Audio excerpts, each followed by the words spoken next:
Hey guys, Professor Bill, Comic Book University, and Asgardians of the Galaxy. Gorgeous cover, amazing book, Infinity Wars tie-in. Oh my god!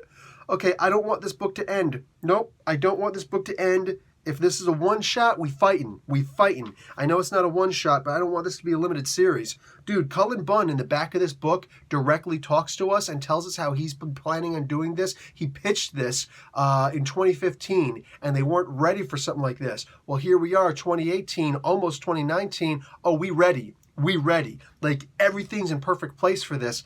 Oh, dude, please let Cullen Bunn continue writing this book. My God, man.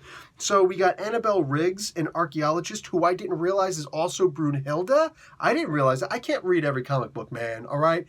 Cut me some slack, brother. So if somebody actually knows which comic book she got bonded with Annabelle Riggs, or, you know, like how that continued. I really thought all that bonding with Brunhilde, the Valkyrie, the original Valkyrie, I thought all that was over. Also, Ren Kimura is in this. She's an Inhuman. I'm not familiar with her. Like, there are a lot of Inhumans, and, like, there are a lot of X-Men. I don't know all the X-Men. I'm sure as hell not going to know all the Inhumans. Jeez. Anyway, all of a sudden, Angela shows up, and she's got the Destroyer armor with her. And big surprise when you realize who's actually in that Destroyer armor, dude. It was spoiled, I think, by... I don't remember who spoiled it. But shame on, genuinely, shame on them for spoiling it, man. That's the difference. That's the problem. That's the huge difference between like a comic book resources type place, you know, like a comic book news group, and a freaking gossip page or a spoiler, you know, page. Dude, when Comic Book University becomes a freaking, you know, regular web page, like I'm working on it, or I'm one person.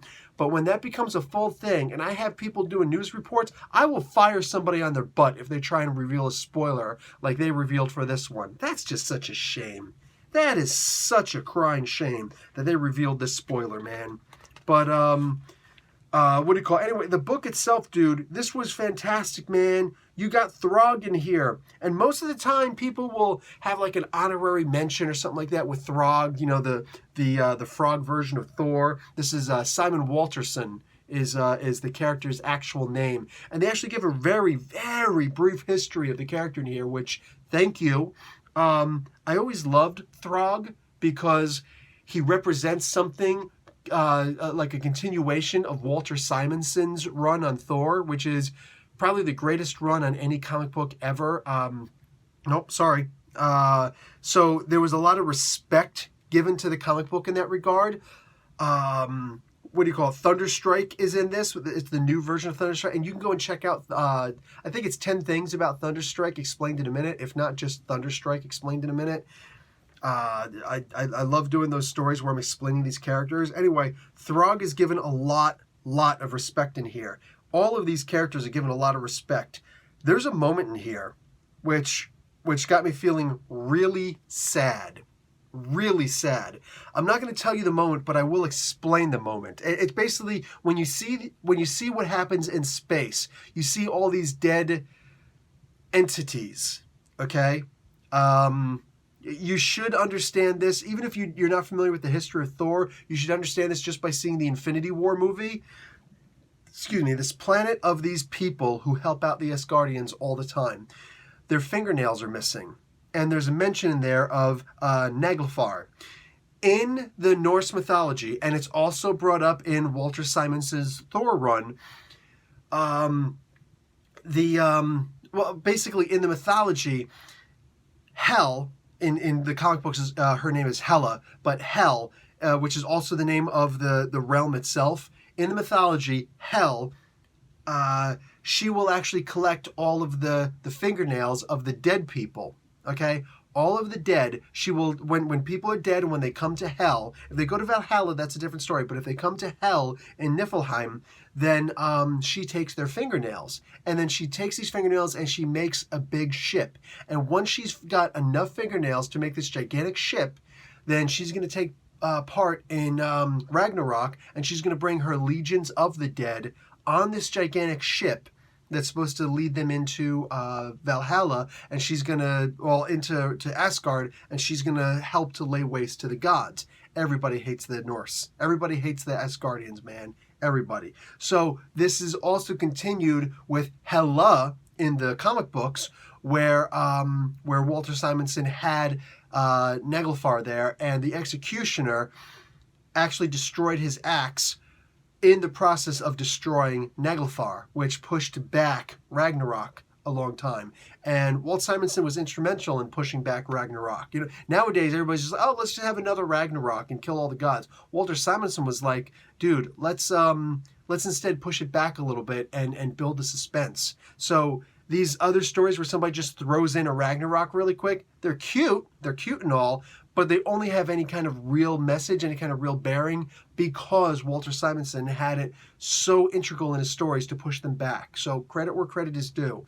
But yeah, having that story come back again with Naglfar being mentioned in this, beautiful, beautiful. And yeah, Cullen Bunn, with his knowledge of religion and mythology, I don't know why I didn't expect him to do something like that. You know what I'm saying? Like, I feel disappointed in myself for not expecting that he was going to pull off something like this. Nebula is in this. I think everybody knew. Like, that was spoiled from a long time ago, that Nebula was going to be the main protagonist or antagonist in this, with Angela being the main protagonist, but in Angela's special kind of way. Loves me some Angela, right up there, front and center. So, what do you call it?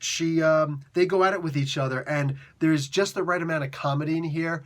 Cullen Bunn sometimes does a little bit too much comedy in his stories, but here everything was absolutely perfect. And the jokes are actually set up so that when they land, you've been anticipating it so much that when it does finally land, it's like, holy crap, dude, that's awesome. That is awesome. Beautiful.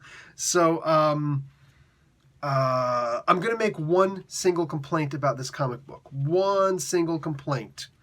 And that is that the Executioner is used. Okay? The Executioner, in my opinion, should not have been used.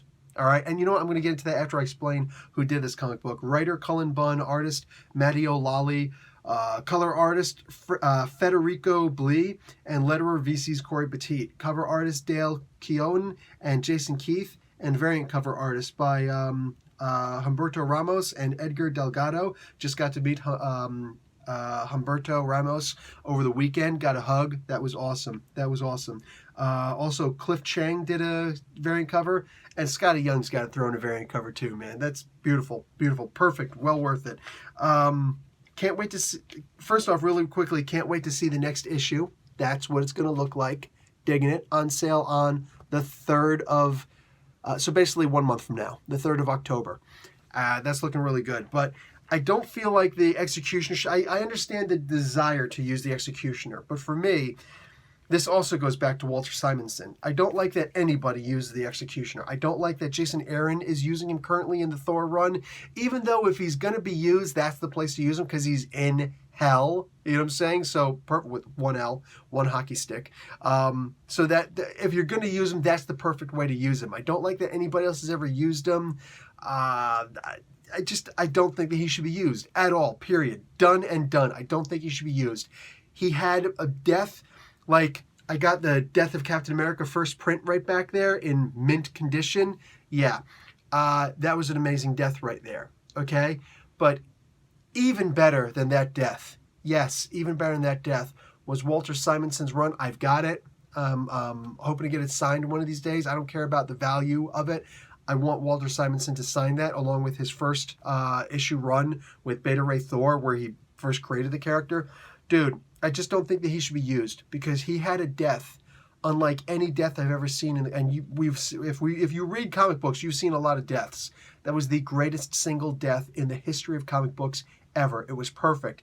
One of the guys in my Facebook group, the Comic Book University Facebook group, come on over. I or one of the admins will sign you up. You just say you want to join. We'll let you in. It's no worries, dude.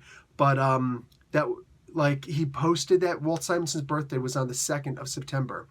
Just passed. Louise Simonson is on the 26th. So I love that their birthday. Like literally, he's only like 24 days older than her. What do you call it? On his birthday, my buddy Rich posted this picture of the death of Scourge, the Executioner. And of course I read it, because you got to read it. You know what I'm saying? You got to, anytime that I see the picture, I got to read it. But before we even started reading it, I already started tearing up. And stupid me, of course, I read it and I had to stop what I was doing for a good 3 to 4 minutes because I was crying like a baby. Can't help it, dude. It's the single greatest death. You know what I'm saying? When I was young, when I was a soldier in the army, when I was an infantry soldier, that if I'm going to have a death, if I'm going to die, if I'm going to have a death, if I'm going to die, that's the way I want to die. I was young and I was stupid. I thought dying is some noble thing. I didn't realize there's no music when you die, you know. But like, that is the most noble death I've ever seen in the comic books ever. It is the greatest, and Scourge should not be touched just because, like, you want to honor Walter Simonson, honor him continually by not freaking putting him in a book. Scourge is done very well in here, but I still don't want him in the book. I don't want him in the book. I don't want him in any books. That's a big complaint for me, but it is what it is. You know what I'm saying? I don't feel like he should be in any of these books, any of them at all. And that's just me. That's just me. That's just me. All right, guys, I'm out. Professor Bill, Comic Book University. Class dismissed.